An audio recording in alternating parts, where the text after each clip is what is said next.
क्या हम वृंदावन आ गए नित्यानंद? क्या ये यमुना है? नित्यानंद परेशान हो चुके थे। उन्होंने कहा आ गए, यही है। वो कूद गए। अब मुश्किल से तैर के दूसरी तरफ निकले तो वहां अद्वैताचार्य खड़े हुए। अद्वैताचार्य को पूछा कि आप वृंदावन में क्या कर रहे हो? आप वृंदावन कब आए? मैं तो वृंदावन नहीं आया, मैं तो शांतिपुर में हूँ। आप भी शांतिपुर में हूँ। चैतन्य महाप्रभु और नित्यानंद जैसे हम हमेशा साथ में पूजा करते हैं कि ये साथ में बहुत कम रहे।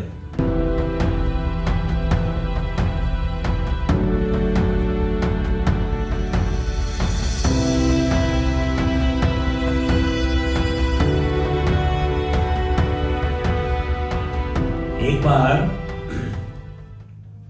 श्रील नित्यानंद प्रभु तथा श्रील हरिदास ठाकुर मुख्य सड़क पर जा रहे थे,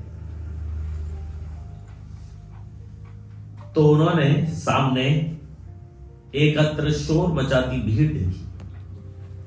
राहगीरों से पूछने पर उन्हें पता चला कि जगाई बदाई नाम के दो भाई शराब पीकर उपद्रव मचा रहे हैं। उन्होंने यह भी सुना कि ये दोनों भाई सम्मानित ब्राह्मण परिवार में जन्मे हैं, किंतु कुसंगति के कारण वे अत्यंत पतित बन गए। ज्यादातर जितने भी पतितों के एग्जाम्पल है वो आपको कलयुग में ब्राह्मणों में मिलेंगे। सबसे बेस्ट एग्जाम्पल्स ब्राह्मण सेट कर रहे हैं आजकल। चैतन्य चरितामृत में भी यही है, और शमीक ऋषि और श्रृंगी के केस में भी यही हुआ। कलयुग शुरू होते ही सबसे पहले अटैक किया श्रृंगी और शमीक ऋषि पे। आप लोगों को उनके आश्रम ले जाना अभी बाकी है। श्रृंगी और शमीक ऋषि का आश्रम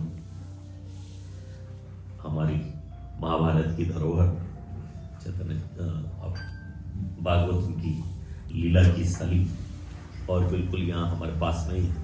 आप होया नहीं गए? और मैंने देखा कोई उस दिन स्कूटर उठा के जा रहा था कि मैं तो अभी जा रहा हूँ। हाँ, अकेले जाने में आनंद नहीं है, भक्तों के साथ जाने में ही आनंद आएगा। वे न केवल शराबी थे, अभी तो मांस भक्षक, व्याभिचारी, डाकू तथा सभी प्रकार के पाप करने वाले थे। श्री नित्यानंद प्रभु उनकी संपूर्ण कहानी सुनी और यह निश्चय किया कि सर्वप्रथम इन दोनों पतितात्माओं का उद्धार होना चाहिए। चैतन्य महाप्रभु भी टॉप से स्टार्ट करना चाहते हैं, बॉटम से नहीं कि पहले थोड़ा नीचे वालों को थोड़ा ठीक कर लें, नहीं, ऊपर से स्टार्ट करेंगे। यदि इन दोनों का पाप में जीवन से उबार लिया जाए तो भगवान श्री चैतन्य का अच्छा नाम और भी महिमा मंडित हो जाएगा। इस प्रकार सोचते हुए श्री नित्यानंद प्रभु और हरिदास दोनों भीड़ के बीच घुसते हुए वहां गए और दोनों भाइयों से भगवान श्री हरि का नाम जपने हेतु कहा।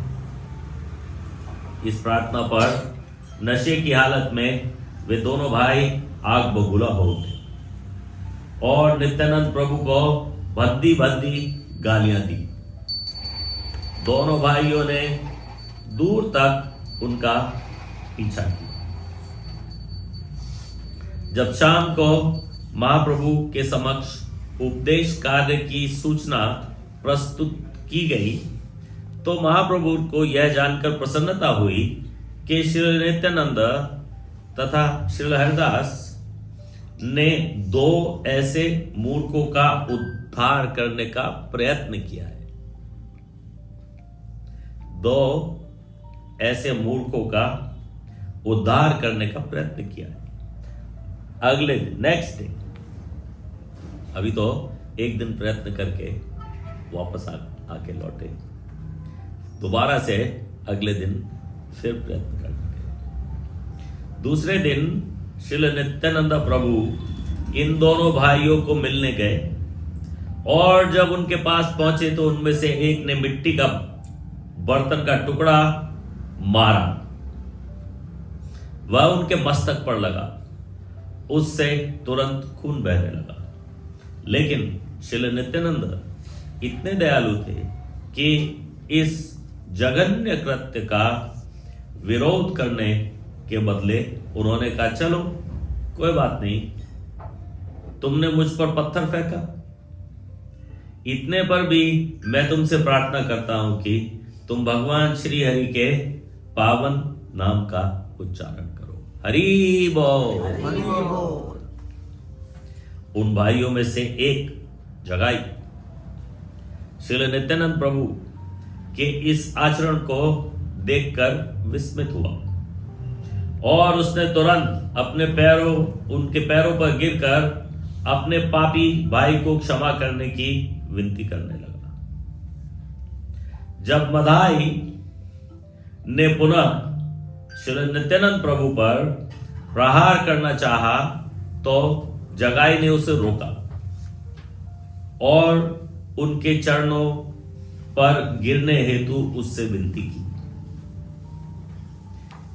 इस बीच श्री नित्यानंद प्रभु को चोट लगने की जानकारी महाप्रभु तक पहुंच गई और वे तुरंत अत्यंत कुपित होकर उस स्थान पर जा पहुंचे।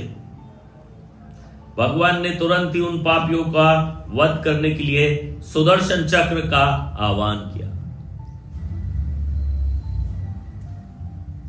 लेकिन नित्यानंद प्रभु ने उन्हें उनके उद्देश्य की याद दिलाई।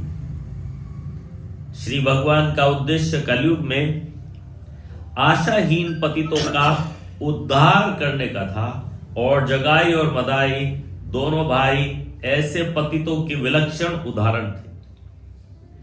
इस युग की 90% जनता उच्च कुल में जन्म लेने तथा सांसारिक सम्मान प्राप्त करने के बावजूद भी इन दोनों भाइयों के समान है।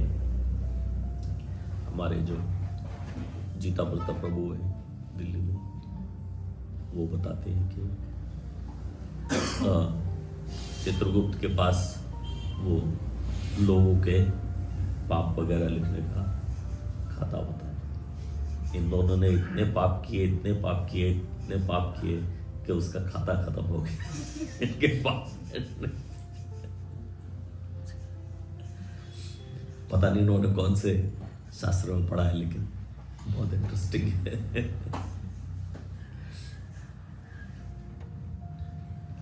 प्रमाणिक शास्त्रों का निर्णय है कि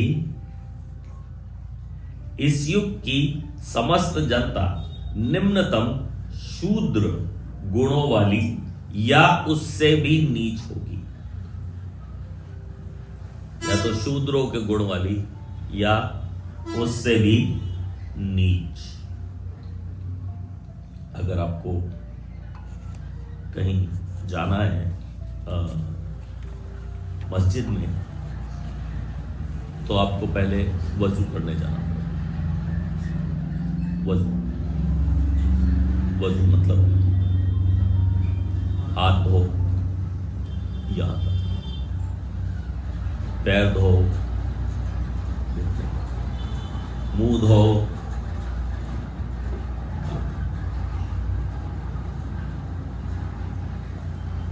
लगभग कुछ खास बच नहीं जाता।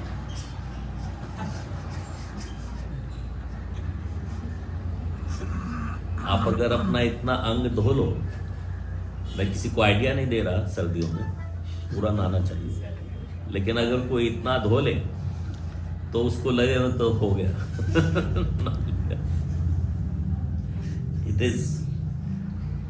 It is a pseudo bath, एक तरह से बात की फीलिंग लेकिन पाक मस्जिद में इतनी पाक होने पे इतना ज्यादा ध्यान दिया जा रहा है, हम तो नहीं दे रहे। हमारे तो कोई वजू नहीं है, यहां कोई हाथ पैर मुंह धोने के लिए बाहर नल भी नहीं लगा, जो कोई भी ऐसे ही आ रहा है। क्यों नहीं देते हम इतना ध्यान? क्योंकि हमें पता है आप घर से ना गए।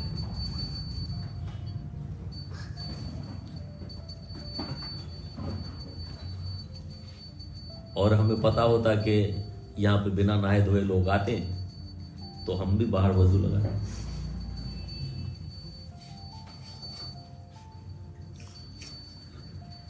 इतनी जरूरत नहीं है हमारे यहां वजू की। हम समझते हैं कि लोग घर से नहा धो के, साफ होके, साफ कपड़े पहन के तब मंदिर आए। प्रमाणिक शास्त्रों का निर्णय है कि इस युग की समस्त जनता निम्नतम शूद्र गुणों वाली या उससे भी नीच होगी।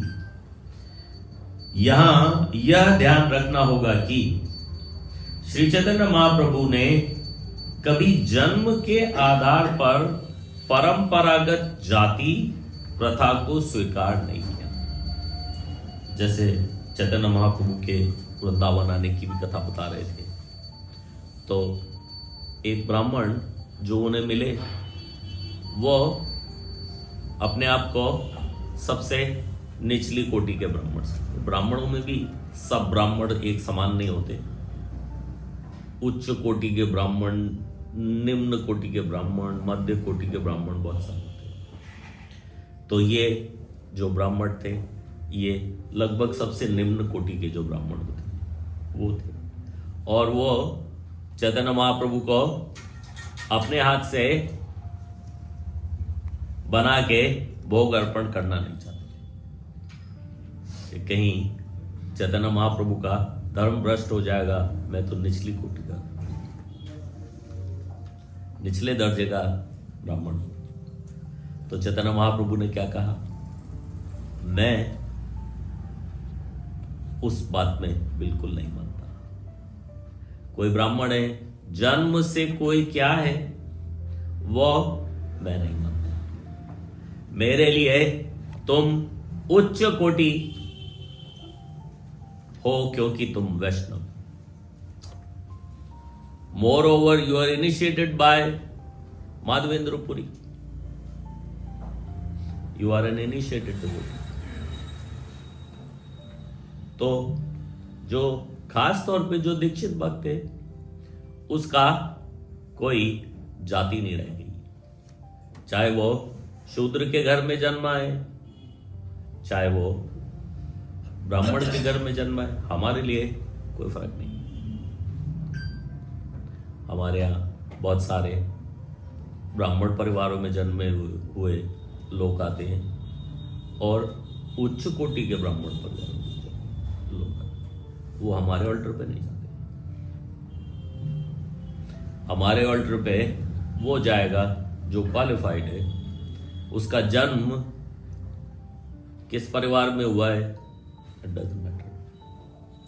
जन्म से कोई मतलब नहीं। ये रीति हमारी बनाई हुई नहीं है, हम चैतन्य महाप्रभु के फॉलोअर हैं, उनकी बनाई हुई। चैतन्य महाप्रभु ने ये जाति पाति का को से ऊपर उठ के स्वयं भी आचरण किया और अपने अनुयायियों से भी ऐसा ही कराया।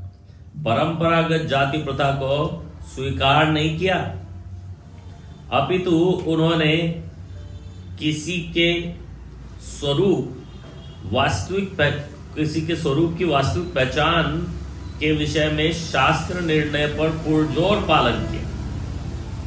जब श्री भगवान अपने सुदर्शन चक्र का आह्वान कर रहे थे, तो नित्यानंद प्रभु उनसे दोनों भाइयों को क्षमा करने का अनुनय विनय कर रहे थे। तब वे दोनों भाई भगवान के चरण कमलों में गिर पड़े और इस अभद्र आचरण के लिए उनसे क्षमा मांगने लगे। नित्यानंद प्रभु ने भी प्रायश्चित करने वाले उन जीवों को स्वीकारने हेतु प्रार्थना की। महाप्रभु ने दोनों को इस शर्त पर अपनाने का स्वीकार किया कि अब वे अपने पाप कर्मों तथा व्यसनों का सर्वथा परित्याग कर देंगे। इस पर दोनों भाई सहमत हो गए और उन्होंने अपने सभी पापमय आदतों को छोड़ देने का वचन दिया। श्री दयालु भगवान ने उन्हें स्वीकार कर लिया और फिर कभी उनके विगत दुष्कर्मों का उल्लेख नहीं किया। जब एक जगह से किसी का उद्धार कर दिया तो कर दिया, अब वो कहां से आया है? हमारे विदेश में बहुत सारे ऐसे भक्त हैं जो बुचर परिवारों से आए, कसाई, लगभग सब कसाई हैं। लेकिन एक बार वो हरि नाम का जप शुरू कर देते हैं और हमें ज्वाइन कर लेते हैं, फिर हम उनके पास्ट की कभी कोई चर्चा नहीं करते। उन्हें कुछ कहना भी हो तो वो पास्ट की चर्चा नहीं करते।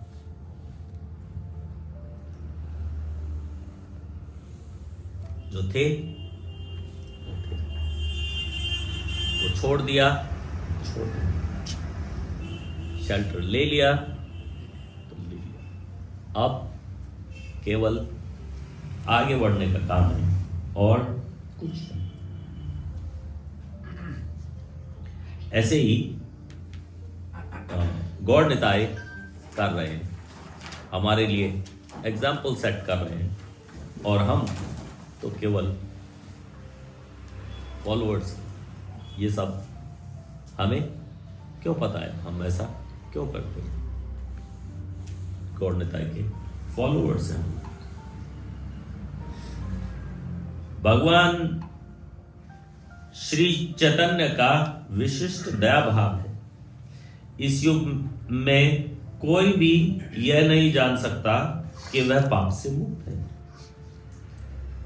किसी के लिए भी ऐसा कह पाना असंभव है। किसी के लिए भी कहना असंभव है कि वो पाप से मुक्त है। लेकिन चैतन्य महाप्रभु सभी प्रकार के पापियों को इस शर्त के साथ स्वीकार कर लेते हैं कि वे प्रामाणिक गुरु से दीक्षा लेने के उपरांत पाप में आदतों से विरत होने की प्रतिज्ञा करें। हमेशा के लिए पाप छोड़ दिया। क्या छोड़ दिया? अनर्थ निवृत्ति। अनर्थ क्या है? जो बेकार है, पाप नहीं चाहिए, उसको निवृत्ति, उससे निवृत्त हो गए। टोटल अनर्थ निवृत्ति। ऐसे अनर्थ निवृत्ति ऑल्सो रेफर्स टू पाप कर्मों का, पुराने पाप कर्मों का फल, लेकिन इसका लिटरल मीनिंग अनर्थ निवृत्ति। अनर्थ वो है जिसका कोई अर्थ नहीं, बेकार है। जैसे कि मीट खाए बिना, शराब पिए बिना कोई कमजोर नहीं हो जाएगा, कोई नुकसान नहीं हो जाएगा किसी का, बेकार है। नहीं खाओ तो अच्छा, तो अनर्थ का त्याग कर दिया। इन दोनों भाइयों की घटना से कई शिक्षाएं ग्रहण की जा सकती हैं। इस कलयुग में प्राय सभी लोग जगाई मदाई जैसे ही हैं। यदि हम भी कोई पहले किसी जगह मदाई से कम नहीं थे, इन वट एवर स्मॉल और बिग। मैंने सुना कुछ लोग ना केवल मीट खाते थे बल्कि दूसरों को जबरदस्ती खिलाते थे।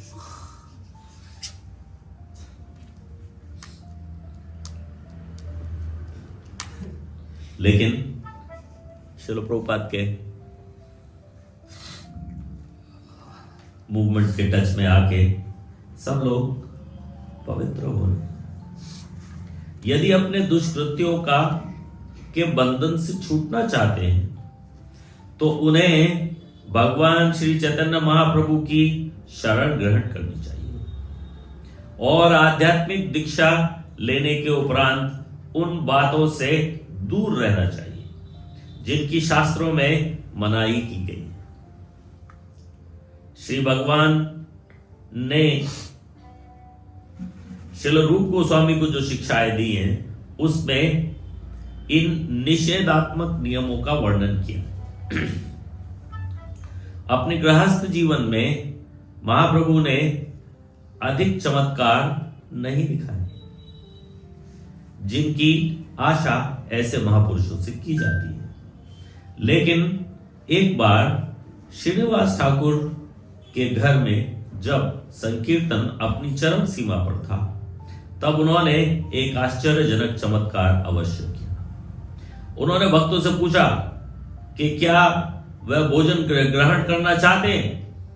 जब उन्हें बताया गया कि वह आम ग्रहण करना चाहते हैं तो उन्होंने आम की एक गुठली मंगवाई।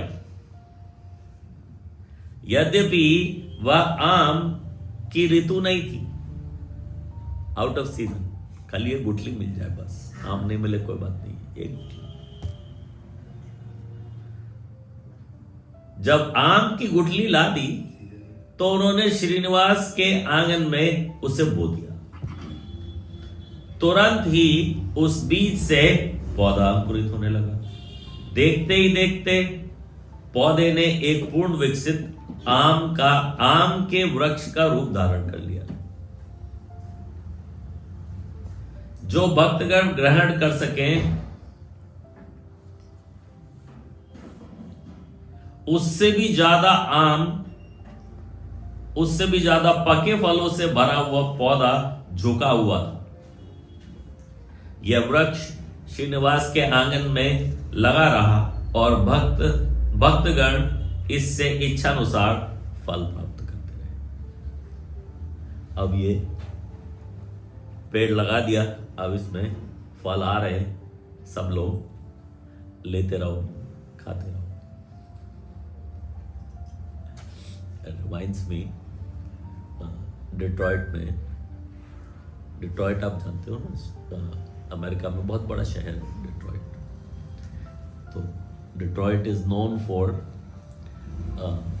ये जो फोर्ड कंपनी है और जनरल मोटर्स कंपनी है, इनके सबसे बड़ी फैक्ट्री जो कारें बनाने की है वो डिट्रॉइट में है। डिट्रॉइट।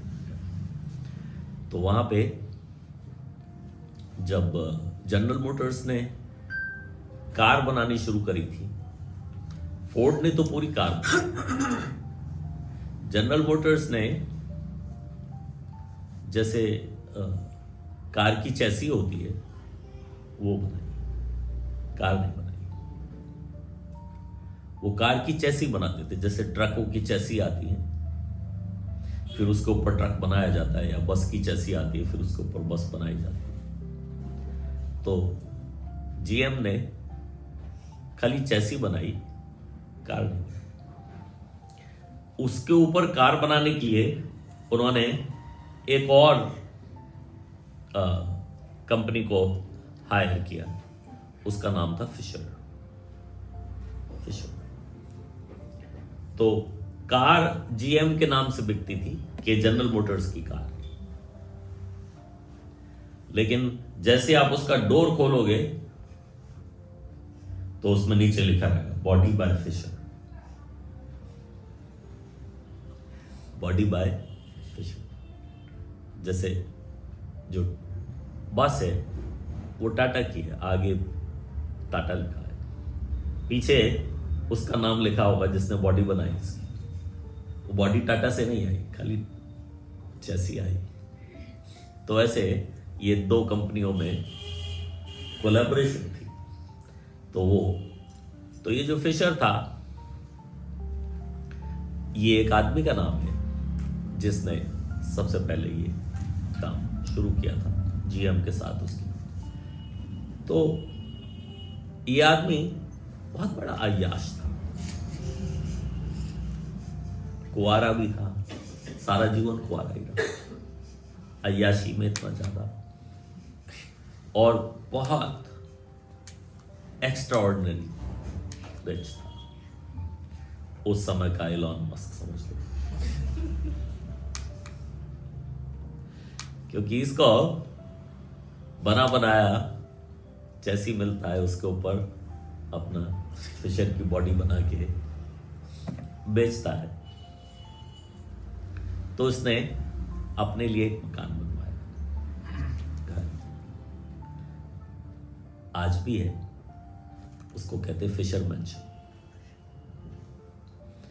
तो पीछे से कहीं से नदी जा रही थी, जहां पे उसने घर बनाया उसके पीछे कई किलोमीटर पीछे नदी जा रही थी। उसने कहा वो नदी में से थोड़ी सी कनाल, छोटी सी नहर काट के इधर ले आ मेरे घर। रास्ते की सारी जमीन खरीद ली कि यहां ये कनाल आएगी, जिससे कि वो अपने घर के अंदर से अपनी बोट में पैर रखे और वो बोट सीधा उसको रिवर में ले जाए, और फिर रिवर में चाहे इधर जाना है चाहे उधर जाना है, वापस आना है तो वो बोट आके घर के अंदर रुकेगी।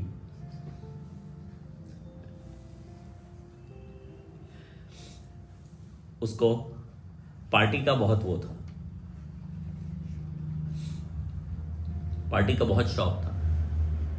तो घर उसने पार्टी के हिसाब से वन मैन, उसमें कम से कम 16 तो बेडरूम है, एक आदमी, कई एकड़ में वो फ्रंट की प्रॉपर्टी, उसका जो लिविंग रूम है समझ लो इससे ये जो हॉल है इससे 2.5 गुना बड़ा होगा। और तभी से हमें समझ में आ रहा है क्यों उसने लिविंग रूम में सामने 3 ऑल्टर बनाए, पता नहीं क्यों। बाद में उस मकान को सेलो प्रॉपर्टी खरीदी और वो 3 ऑल्टर बनाए। तो पार्टी के लिए उसने जगह जगह छोटे छोटे फाउंटेन लगाए हुए थे, ऐसे इतना सा फाउंटेन, उसमें वो फाउंटेन चल रहा है। तो उसमें फाउंटेन में पानी नहीं चलता था, शैंपेन चलता। तो लोग अपना गिलास वगैरह लेके पार्टी करते घूम रहे हैं, अगर किसी को अपना रिफिल चाहिए इसमें लगाया, रिफिल तैयार।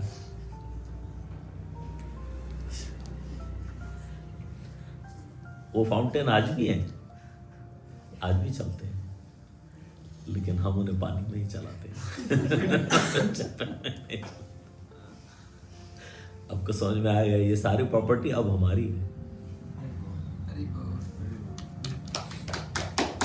श्रील प्रभुपाद ने उसको खरीद लिया था। फिशर बेचारा मर गया, उसके पीछे कोई था नहीं,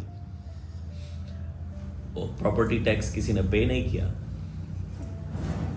सिटी ने नीलाम कर दिया और फोर्ट जाके खरीद लाए। चलो प्रभुपाद ने कहा चलो ठीक है, इसमें मंदिर बनाते हैं। आज भी वो मंदिर वहां चल रहा। सामने 24 मकान बने हुए हैं,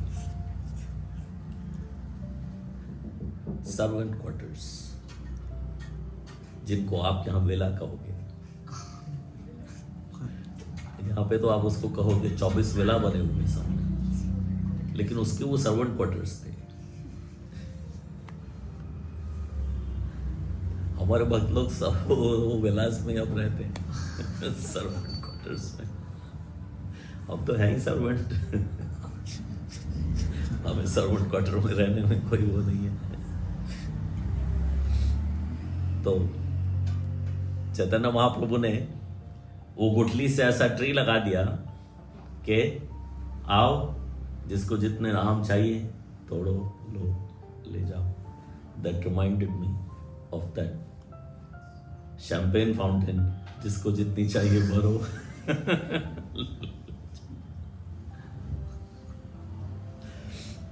कहां से कहां ले आए श्रील प्रभुपाद। ऐसे टोरंटो में एक उस समय भी श्रील प्रभुपाद के टाइम में भी 100 साल से ज्यादा पुरानी चर्च थी, real authentic, real Canadian granite marble से बनी हुई, और बिल्कुल डाउनटाउन के पास, बहुत भव्य, बहुत ऊंची, लैंडमार्क।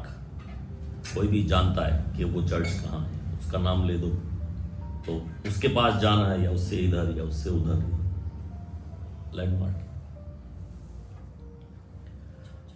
और ये चर्च भी कौन लोगों की है? वो लोग जो सारे क्रिश्चियन कन्वर्ट नहीं करते दूसरों को। कुछ क्रिश्चियन ऐसे होते, क्रूसेडर्स, वो दूसरे लोगों को कन्वर्ट करते। कुछ तरीके के क्रिश्चियन कन्वर्जन में ज्यादा रहते। तो वो लोग इंडिया में आके सबसे ज्यादा कन्वर्ट करते थे, और इंडिया में तो श्रील प्रभुपाद उनका कुछ कर नहीं पाए, लेकिन कनाडा में जाके श्रील प्रभुपाद ने इन लोगों को तो कुछ किया। शशि गौर नेताय भगवान की।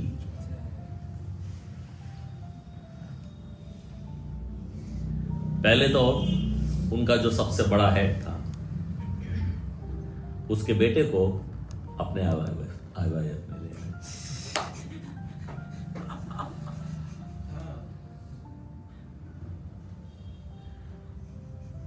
आज उनका नाम भक्ति मार्ग स्वामी।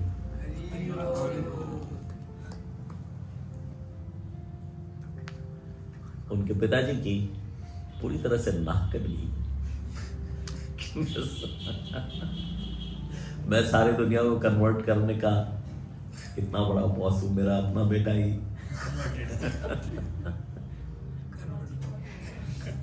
और फिर श्रील प्रभुपाद ने वो बड़ी वाली चर्च खरीदी। जैसे यहाँ पे इंडिया में ऐसा होता है कि मंदिर वगैरह बिकते नहीं। जैसे ओगरनाथ जी का मंदिर है, कोई लगता है किसी को कभी बिक जाएगा, वो नहीं। लेकिन अमेरिका, कनाडा में, यूरोप में कहीं ऐसा नहीं। प्रॉपर्टी है, जिसको खरीदनी है खरीद लो, जिसको बेचनी है बेच लो, उससे कुछ फर्क नहीं पड़ता। तो चर्च बिक जाती है, लोग खरीद लेते हैं, लेकिन कोई आम आदमी चर्च खरीद के क्या करेगा? आम आदमी के लिए तो चर्च बेकार है, क्या करूंगा मैं इसका। लेकिन दूसरे रिलीजियस लोग, स्पिरिचुअल लोग, वो उसको खरीद लेते हैं कि हम इसको अपनी असेंबली के लिए बना है, अपनी असेंबली का कर लेंगे। तो इस तरह श्रील प्रभुपाद ने बहुत सारी चर्च खरीदी अमेरिका, यूरोप में, लेकिन ये वाली चर्च जो टोरंटो में है, ये उनमें से सबसे बड़ी है। बिल्डिंग अपने आप में। एलए में भी चर्च है, लेकिन वो छोटी चर्च थी, उसके साथ में सारा का सारा ब्लॉक शिला प्रभुपाद ने दोनों तरफ का खरीद लिया, पूरी डिवोटी कम्युनिटी बनाने की। तो उसी तरह से शिला प्रभुपाद को एम्पावर किया हुआ है चैतन्य महाप्रभु ने। आगे बता रहे हैं, ब्रजभूमि वृंदावन की गोपियों में भगवान श्री कृष्ण के लिए जो अनुराग था, उसके प्रति महाप्रभु के हृदय में अत्यधिक आदर था, और भगवान के प्रति उन सबकी अनन्य सेवा को सम्मान में एक बार चैतन्य महाप्रभु भगवान नाम का कीर्तन के स्थान पर गोपियों के पवित्र नाम लेने लगे। भगवान नाम के कीर्तन के बजाय गोपियों के पवित्र नाम लेने लगे। मतलब के Krishna conscious, Krishna not Krishna conscious, उनकी जो उनका जो हार्ट है वो राधा रानी का है, भक्त का है, लेकिन अगर जो गोपियों के नाम पुकार रहे तो कृष्ण हो गए।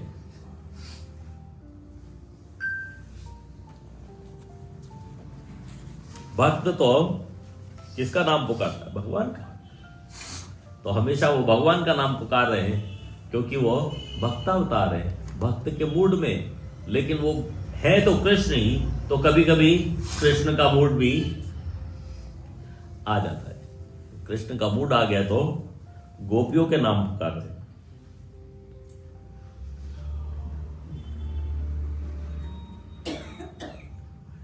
उस समय उनके कुछ विद्यार्थी जो उनके शिष्य भी थे, उन्हें मिलने वहां आए, और जब महाप्रभु ने गोपियों को का नाम उच्चारण करते हुए देखा तो आश्चर्य हुआ।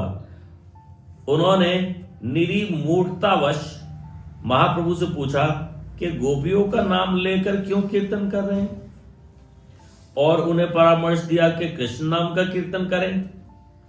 इस समय भावावेश की स्थिति में महाप्रभु ने उन मूर्ख शिष्यों द्वारा विचलित कर दिए गए, उन्होंने उन्हें फटकार लगाई और भगा दिया। ये विद्यार्थी लगभग महाप्रभु के आयु के ही थे, अतएव वे भ्रमवश उन्हें अपने समकक्ष समझे बैठे थे। फिर उन्होंने एक बैठक की और तय किया कि यदि वे फिर से उन्हें इस प्रकार डांटेंगे तो उन पर आक्रमण कर दिया जाएगा। इस घटना से सामान्य जनता में महाप्रभु के विषय में कुछ द्वेषपूर्ण बातें फैल गई। ये चैतन्य महाप्रभु ने संकीर्तन आंदोलन शुरू किया उससे पहले की लीला की बात है।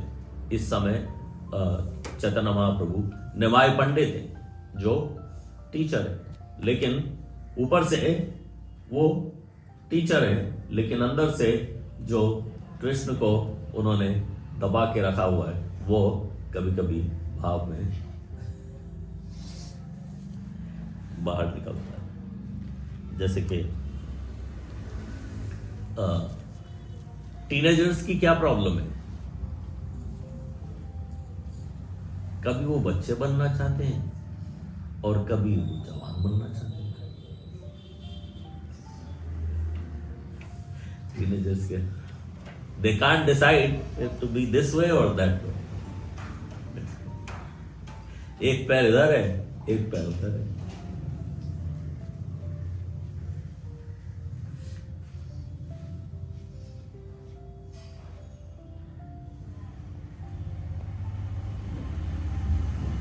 जब महाप्रभु को इसका पता चला तो वे समाज में रहने वाले विभिन्न प्रकार के मनुष्यों पर विचार करने लगे।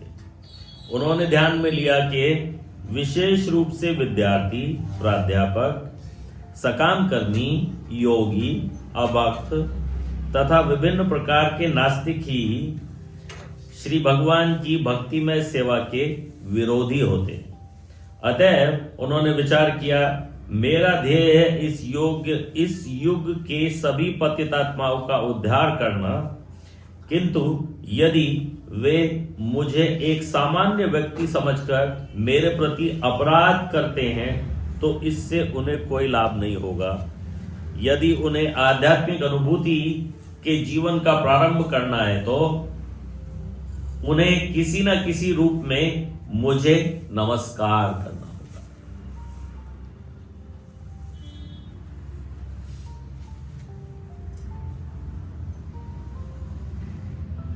इस प्रकार महाप्रभु ने सन्यास आश्रम ग्रहण करने का निश्चय किया, क्योंकि जन सामान्य की प्रवृत्ति सन्यासी का सम्मान करने की रहती है।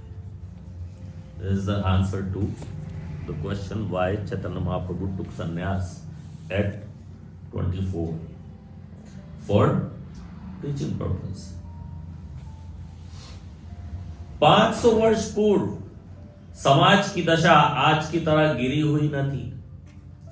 उन दिनों लोग सन्यासी का फिर भी आदर करते थे और सन्यासी भी सन्यास आश्रम के विधि विधानों का पालन करने में पूर्णतः कट्टर होते थे। भगवान चैतन्य महाप्रभु इस कलयुग में सन्यास जीवन बिताने के पक्ष में न थे, जिसका कारण केवल यह था कि इस युग में बहुत कम सन्यासी सन्यास जीवन के विधि विधानों का पालन करने में सक्षम होते हैं। लेकिन चैतन्य महाप्रभु ने सन्यास ग्रहण करके आदर्श सन्यासी बनने का निश्चय किया, इससे कि सामान्य जनता उनका सम्मान कर सके। चूंकि सन्यासी को सभी वर्णों तथा आश्रमों का गुरु माना जाता है, अतः प्रत्येक व्यक्ति सन्यासी का आदर करने हेतु कर्तव्यबद्ध है। जब वे सन्यास ग्रहण करने की सोच रहे थे, एक ऐसी घटना घटी कि केशव भारती नामक मायावादी संप्रदाय के एक सन्यासी जो बंगाल में कटवा के निवासी थे, नवदीप आए और महाप्रभु ने उन्हें अपने यहां भोजन पर आमंत्रित किया। महाप्रभु ने केशव भारती को लंच पे इनवाइट किया। कटवा गया कोई यहां से? कटवा तो मेरठ में तो कटवा का कुछ और ही मीनिंग है, लेकिन वहां पे गांव का नाम कटवा है। मैं वो नहीं कहने की कोशिश कर रहा। अब गांव का नाम कटवा है तो है।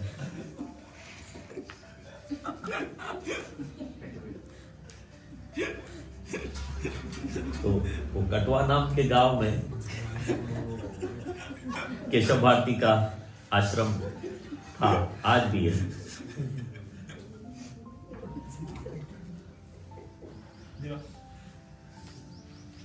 और हम लोग अभी भी कटवा जाते हैं, हर साल जाते हैं। हमारी परिक्रमा जाती है, हजारों भक्तों को लेकर हम कटवा जाते हैं। तो वहां पे वो आश्रम अभी भी है जहां पे केशव भारती का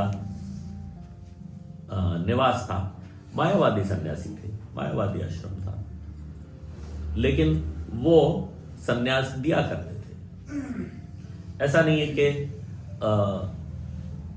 ये मायावादी मतलब अद्वैत, ऐसा नहीं है कि कोई द्वैत वाले थे नहीं, लेकिन द्वैत वालों में किसी सन्यास की प्रथा नहीं थी।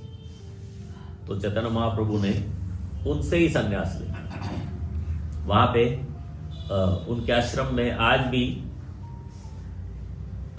ऐसा बताया जाता है, चैतन्य महाप्रभु के बहुत लंबे लंबे रेशमी केश हुआ करते थे। तो सन्यास लेने पे सबको उतार दिया और उनकी समाधि बना दी। तो आज भी चैतन्य महाप्रभु के केशों की समाधि उनके केशों की समाधि है। उनके शरीर की समाधि कहीं नहीं है, शरीर किसी को मिला नहीं। जब उन्होंने अपनी लीला समाप्त की तो शरीर किसी को मिला नहीं, लेकिन सन्यास के समय उनके केश मिले, उनकी समाधि आज भी है। बहुत सुंदर स्थान है। अब वहां पे कुछ भी मायावाद नहीं है। अब एक मुझे लगता है कई सौ साल से हमारे लोगों ने टेक ओवर कर लिया है उसको। अब वो उसमें मायावादी कुछ भी नहीं है। वहां पे मेन ऑल्टर पे गौर नेता ही खड़े हैं और सारा आश्रम वहां सब अपने हिसाब से है। तो आपको बता रहे थे, जब केशव भारती उनके घर पहुंचे तो महाप्रभु ने उनसे सन्यास प्रदान करने का अनुरोध किया। यह मात्र औपचारिकता थी। सन्यास सदैव किसी अन्य सन्यासी से ग्रहण किया जाता है। यद्यपि महाप्रभु सभी प्रकार से स्वतंत्र थे, तो भी शास्त्रों की औपचारिकता की रक्षा करने हेतु उन्होंने श्री केशव भारती से सन्यास ग्रहण किया। यद्यपि वे वैष्णव संप्रदाय के नहीं थे, केशव भारती वैष्णव नहीं थे, फिर भी सन्यास लेने के लिए एक सन्यासी की आवश्यकता है, इसलिए चैतन्य महाप्रभु ने उनसे सन्यास किया। हमारे वैष्णव संप्रदाय में कोई सन्यासी थे नहीं जिनसे वो सन्यास ले सकते। श्री केशव भारती से विचार विमर्श करके महाप्रभु ने औपचारिक रूप से सन्यास ग्रहण करने हेतु नवद्वीप से कटवा के लिए प्रस्थान किया। उनके साथ श्री नित्यानंद प्रभु, श्री चंद्रशेखर आचार्य तथा श्रील मुकुंद दत्त थे। इन तीनों ने संस्कार में उनकी सहायता की। महाप्रभु द्वारा सन्यास ग्रहण करने में की इस घटना का वर्णन श्रील वृंदावन दास ठाकुर ने चैतन्य भागवतम में विस्तार से किया।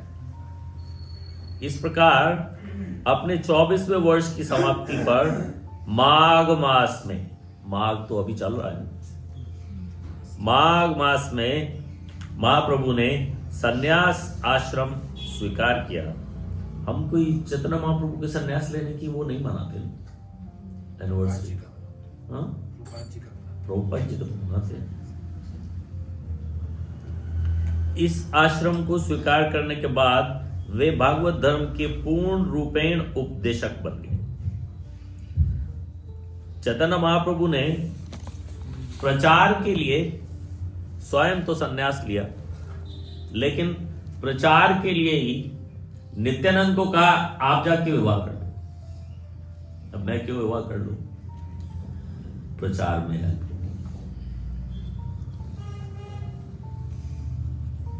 खुद प्रचार के लिए, क्योंकि I am so young body, मेरी कोई बात सुनता ही नहीं, मुझे कोई सीरियसली लेता ही नहीं, सन्यासी हो जाऊंगा तो। लेकिन नित्यानंद कितने बड़े चैतन्य महाप्रभु से?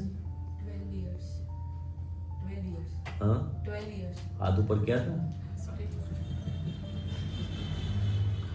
12 years। आंसर तो ठीक बता रहे हैं, लेकिन वेट नहीं करती। हाथ ऊपर करके वेट करना चाहिए बेटा। नित्यानंद प्रभु इज 12 years older, तो 24 साल का और 36 साल का तो काफी मैच्योर। तो चैतन्य महाप्रभु ने नित्यानंद प्रभु को विवाह करने के लिए कहा।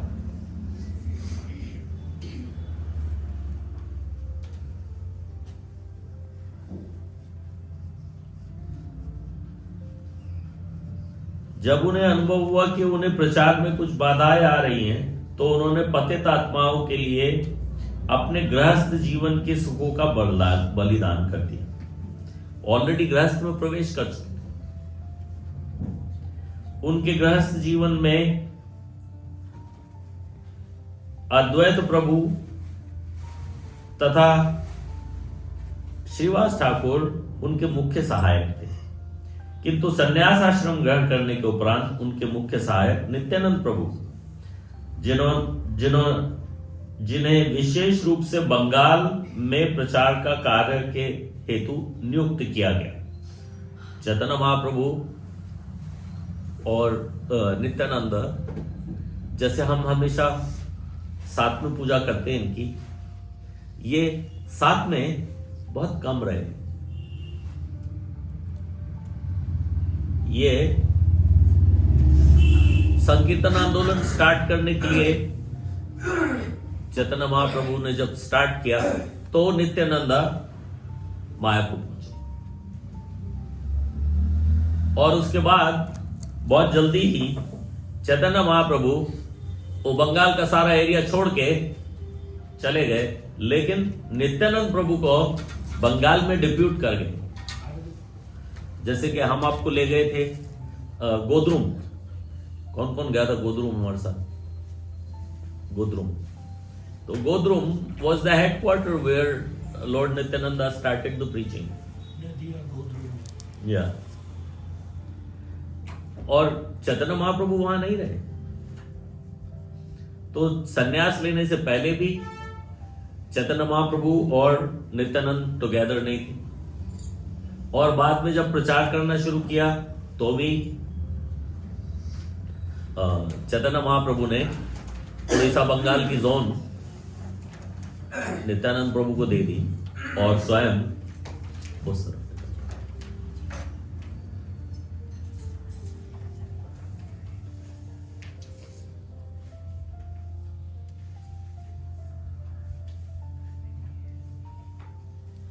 और श्रील रूप सनातन गोस्वामी आदि षट गोस्वामियों को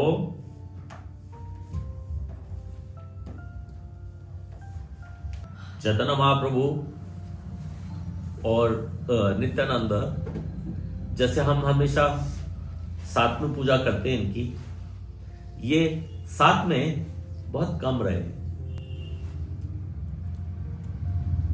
ये संकीर्तन आंदोलन स्टार्ट करने के लिए चैतन्य महाप्रभु ने जब स्टार्ट किया तो नित्यानंदा मायापुर पहुंचे,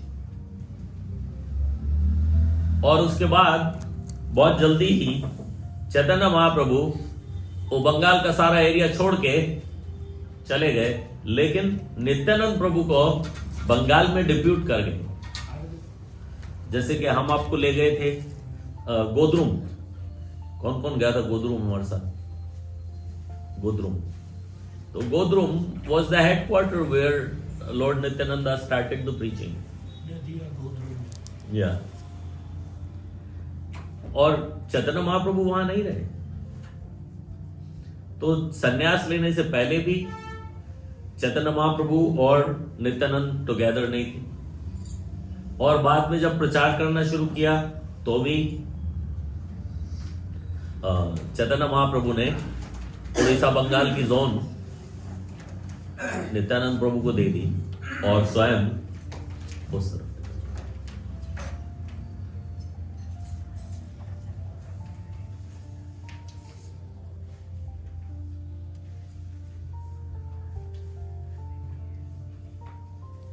और श्रील रूप सनातन गोस्वामी आदि षट गोस्वामियों को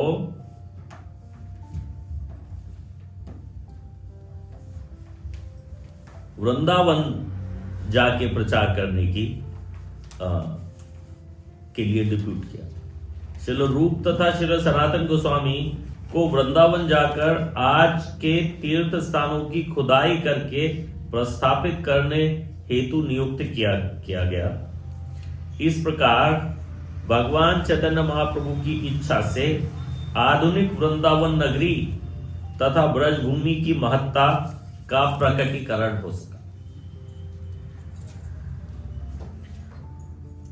महाप्रभु के संन्यास ग्रहण करने के उपरांत तुरंत वृंदावन रवाना होने की इच्छा प्रकट की। वे 3 दिनों तक निरंतर राढ़ देश, वह जहां गंगा नहीं बहती उसको कहते राढ़ देश, यात्रा करते रहे।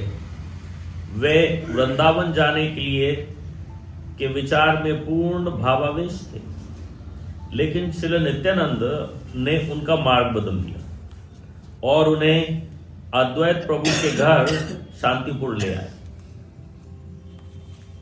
ये लीला मैंने आपको बताई पहले कि चैतन्य महाप्रभु जा रहे हैं अपने मन से वृंदावन की तरफ, और बीच में कोई नदी आई तो उन्होंने पूछा, क्या हम वृंदावन आ गए नित्यानंद, क्या ये यमुना है? नित्यानंद परेशान हो चुके थे। उन्होंने कहा, हाँ आ गए वृंदावन, ये यमुना है, कूद जाओ। वो कूद गए। अब मुश्किल से तैर के दूसरी तरफ निकले तो वहां अद्वैताचार्य खड़े हुए थे। अद्वैताचार्य को पूछा कि आप वृंदावन में क्या कर रहे हो, आप वृंदावन कब आए?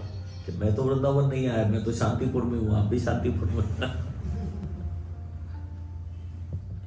अब नित्यानंद को पड़ी डांट। तो नित्यानंद ने कहा कि यमुना तो इसी में है ना, गंगा में। जब यमुना प्रयाग में गंगा में मिक्स हो गई तो उसके आगे अगर आप यमुना को ढूंढोगे तो मैं यही कहूंगा ना, गंगा में। Yamuna is in Ganga.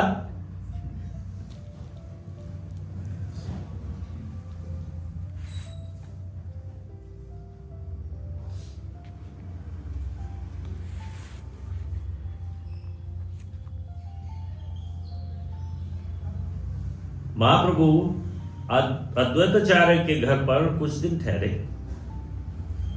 अद्वैताचार्य ने भली भांति जानते हुए कि महाप्रभु अब सदा के लिए अपना घर बार छोड़ रहे हैं, उनकी माता श्रीमती सची और अपने पुत्र से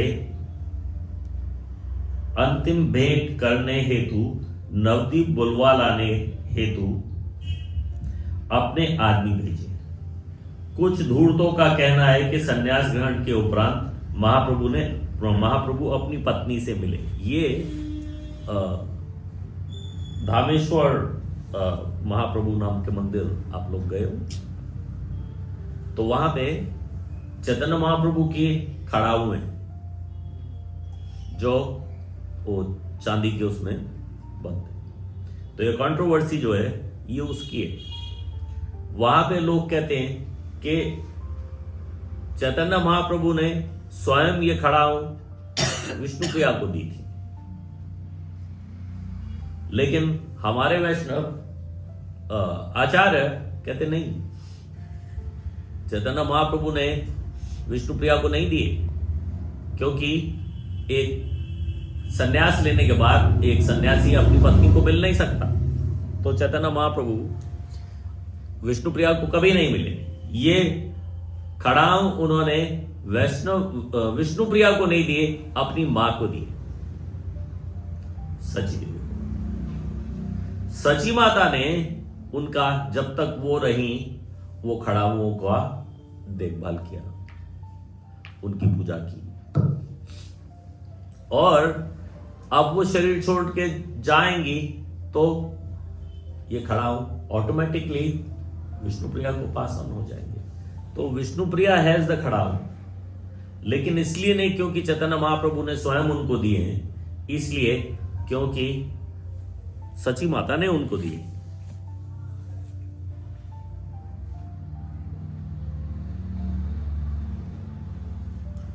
महाप्रभु संन्यास ग्रहण के उपरांत तुरंत वृंदावन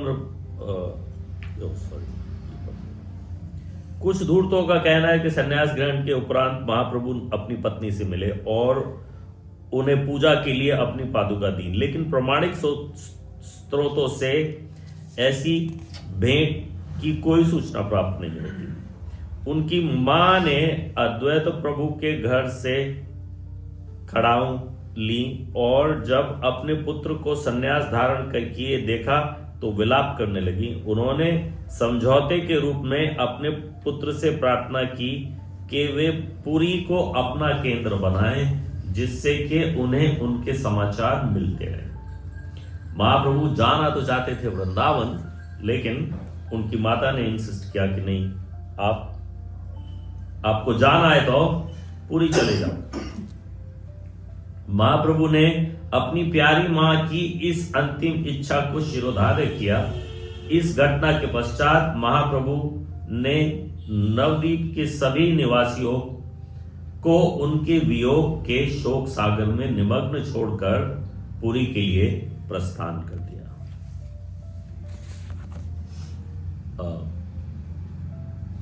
एनी क्वेश्चंस और कमेंट्स? कोई विशेष लीला आप नित्यानंद की सुनना चाहते हो, पूछना चाहते हो? In what sense? Any discussion? In what sense? Yeah. In what sense he is called as Avadut? Oh, what sense he is called Avadut? Because he is known to not follow the regular niyam. He will dress the way he wants to dress and behave the way he wants to behave in his mood. वो कभी कभी अवधूत के mood में आ जाते। तो क्या है कि आप जिस मूड में आ गए, अब आप उसको पूरी तरह से एग्जीक्यूट नहीं कर सकते, because you are in a grown up body.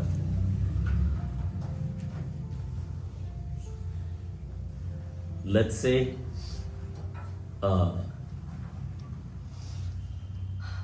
you have your mother in front of you and you are in the mood of being her baby, so you cannot start breastfeeding on your mother's breast because you may be in the mood of a baby but you're not a baby. Body is grown up, right? What was okay as a baby is no longer okay. तो इस तरीके के नियम ना follow करने वाले को अवधूत कहते हैं। वो अपने मूड में इतने इंटेंस हो जाते कि उन्हें अवधूत वो होता है जो जिसको एक्सटर्नल्स की कोई चिंता नहीं, कोई परवाह नहीं। जब वो मूड में अपने किसी मूड में आ जाए तो उसको एक्सटर्नल्स नहीं दिखते। लोग क्या कहेंगे, कोई क्या देखेगा, नहीं ये अप्रोप्रिएट नहीं है। ये इस तरीके की चीज को ना चिंता करने वाले लोगों को अवधूत कहते हैं।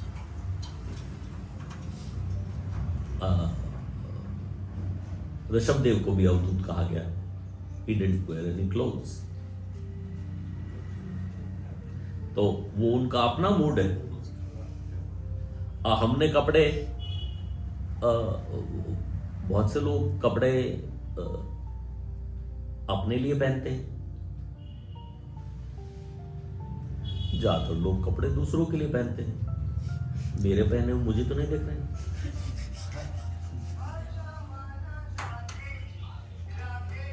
मुझे दिख रहे हैं?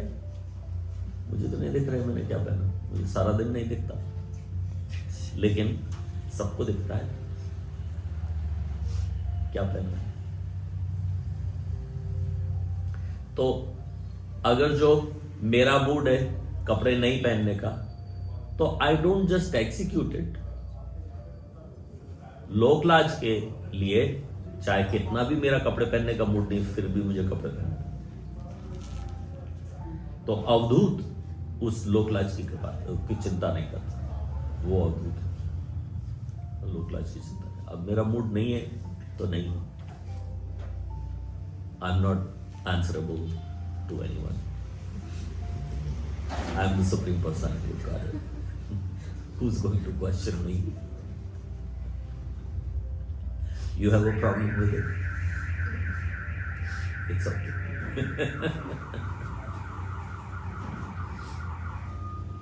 बलराम जी भी थोड़ा थोड़ा है, लेकिन Nityanand lot more. Any other question? Yes. जी, जो अवधूत है मतलब अघोरी लोग भी अवधूत में ही आते हैं, जो मतलब वो कुछ भी करते हैं ना। अब इन टर्मिनोलॉजी के लिए आप शायद कह लो, लेकिन अघोरी तो तांत्रिक है। It's a completely different matter.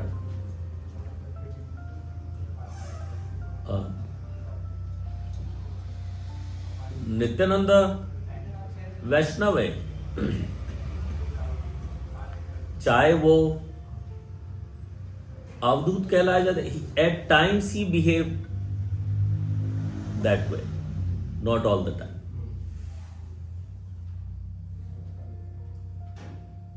Eight times he behave like अवधूत, लेकिन ही वॉजंट लाइक दैट। ये अघोरी तो इनका तो नियम ही ऐसे ही, ये तो काम ही उल्टे करते हैं। जो कुछ भी है, हम उनकी बुराई नहीं कर रहे, लेकिन वो मंत्र में नहीं, तंत्र में विश्वास करते हैं। उनकी पूजाएं रात को होती हैं, शमशान में होती हैं, यहां पे आग लगा दो, वहां पे वो कर दो, ये सब चीजें। We have all due respect for them, लेकिन वो सिस्टम कंप्लीटली दूसरा है।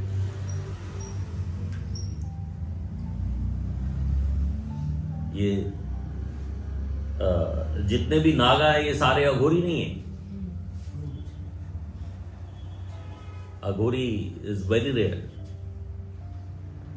उसमें से कुछ ही अघोरी, सारे नागा अघोरी नहीं। ये बहुत सारी चीजें हैं जो चल रही हैं, लेकिन अब धीरे धीरे ओपन अप हो रही हैं। हम हिंदुओं को पहले कुछ भी नहीं पता था, अब इनके ऊपर डॉक्यूमेंट्रीज बन रही हैं, सबके पेज खुल रहे हैं, तो पता चल रहा है कि ये लोग क्या है, क्या करते हैं, क्या इनकी इंटेंशन है। all of them are not up to anything good, but most are okay. वो अपनी श्रद्धा को किसी तरह से शिव में लगाने की कोशिश कर रहे हैं, चाहे वो रास्ता इतना अप्रोप्रिएट नहीं है, लेकिन जितना भी इस जन्म में कर लेंगे अगले जन्म में और आगे बढ़ेंगे। क्योंकि इसमें से ज्यादातर इंटॉक्सिकेशन लेते हैं। अब वो इंटॉक्सिकेशन को कहते हैं, ये तो शिव भी लेते थे। शिव ने तो विष भी पिया, आप भी पी लो। मतलब के just because we don't want to argue with you कि शिव ने भी नशा लिया कि नहीं लिया, लेकिन अगर लिया भी तो विषपान भी तो किया। जैसे कि मैं कृष्ण का भक्त हूं, कृष्ण ने रासलीला की, तो मुझे भी अधिकार है? नहीं, मुझे नहीं है, क्योंकि मैं कृष्ण का भक्त हूं, कृष्ण नहीं हूं। उसी तरह से अगर शिव ने गांजा पिया भी तो भी उससे मेरा अधिकार नहीं हो गया। जिस तरह से कृष्ण ने रासलीला की तो मेरा अधिकार नहीं हो गया रासलीला का, उसी तरह से उन्होंने अगर जो 1 मिनट के लिए मान लो गांजा पिया भी था तो मेरा अधिकार हो गया? नहीं। शिव तो शिव। उसी तरह से कृष्ण तो कृष्ण, जो लीला है वो कर सकते हैं, जो लीला उन्होंने की या करते हैं, मैं तो सोच भी नहीं सकता। इसलिए हम कहते हैं कि अच्छा ठीक है, आपको रासलीला करनी, थोड़ा सा गोवर्धन भी उठा के देखो। आपको लग रहा है कि आप कृष्ण हो, आपको रासलीला करनी चाहिए, तो कृष्ण हो तो थोड़ा गोवर्धन भी उठा के देखो, क्योंकि जिस भागवतम में ये लिखा है कि कृष्ण ने रासलीला, उसी भागवतम में ये लिखा है कृष्ण ने गोवर्धन पर्वत भी उठाया। आप एक को मानने के लिए तैयार हो, दूसरे को मानने के लिए तैयार क्यों नहीं हो? If you follow this, follow that as well. और कुछ? Yes. Why did Lord Nityananda break the sannyas danda of Chaitanya Mahaprabhu? Why did he break the sannyas. staff? The sannyas Danda. danda of Chaitanya Mahaprabhu. या तो उसके कई सारे explanation है। Number 1, he did not like it and he is out. I don't like it. It's the other thing is Chaitanya Mahaprabhu was holding it because his guru has given, but that was one danda. One danda indicates God is one, I am also. Advaita, non-dual. Everything is one. God is one, I am one. That one danda indicates that. So, of course, Lord Nityananda didn't agree with that. That's a non-dual philosophy. So, Nityananda broke it into 3 and made 3. So now that danda, 3 danda, our sannyasis are still holding. Bhaktisiddhanta Saraswati made the Tridanda. So that Tridanda stands for Manasa, Vacha, Karma.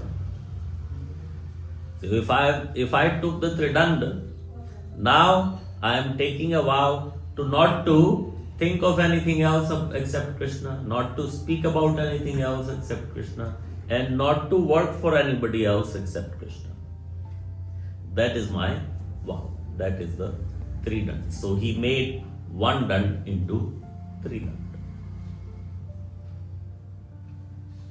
Fix the philosophy. ठीक है? Thank you. Jagat Guru शिल प्रभुपाद की, Lord Nityananda parents की, निताई गौर प्रेमानंदे। हरि हरि बोल।